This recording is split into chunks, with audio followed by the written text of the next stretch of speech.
মঙ্গলবার থেকে ভারী বৃষ্টিপাত ও বন্যার কবলে পড়েছে চায়নার গাংশু প্রদেশের কিংইয়াং এবং পিংলিয়াং শহরের বাসিন্দারা। সেদিন বিকেলে কিংইয়ংয়ের হুয়ানজিয়াং অঞ্চলে ভারী বর্ষণ হয়। এতে হুয়ানজিয়াং এভিনিউয়ে 1 মিটার পর্যন্ত পানি বৃদ্ধি পায়। কিছু যানবাহন পানিতে আটকা পড়ে। তবে 1 ঘণ্টা পরই ওই এলাকায় জমে থাকা সব পানি নিষ্কাশন করা হয় এবং যান চলাচল আবার শুরু হয়। ভারী বর্ষণের কারণে অঞ্চলটির কিছু গ্রামীণ রাস্তা ক্ষতিগ্রস্ত হয়েছে। এখন অবধি রাস্তাগুলো বন্ধ রয়েছে। বৃহস্পতিবার সকাল 8টা পর্যন্ত বৃষ্টিপাত থাকবে বলে পূর্বাভাস দিয়েছে আবহাওয়া অধিদপ্তর। বর্তমানে সেখানে একাধিক আবহাওয়া সংক্রান্ত ঝুঁকির সতর্কতা জারি রয়েছে।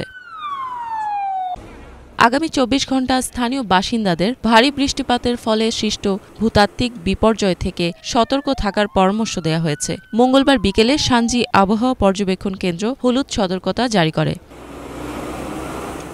স্থানীয় আবহাওয়া পর্যবেক্ষণ কেন্দ্রের ডেপুটি চিফ জু জুয়ানজুয়ান বলেন, উত্তর সানজির কিছু এলাকা এবং গুয়ানজং অঞ্চলে 100 থেকে 180 মিলিমিটার পর্যন্ত বৃষ্টিপাত হতে পারে। এছাড়া ইউলিন শহরের কিছু এলাকায় 260 মিলিমিটারের বেশি বৃষ্টিপাত হবার সম্ভাবনা রয়েছে। 9 আগস্ট পর্যন্ত ভারী বর্ষণ স্থায়ী হবে বলে পূর্বাভাস দিয়েছে আবহাওয়া কেন্দ্র।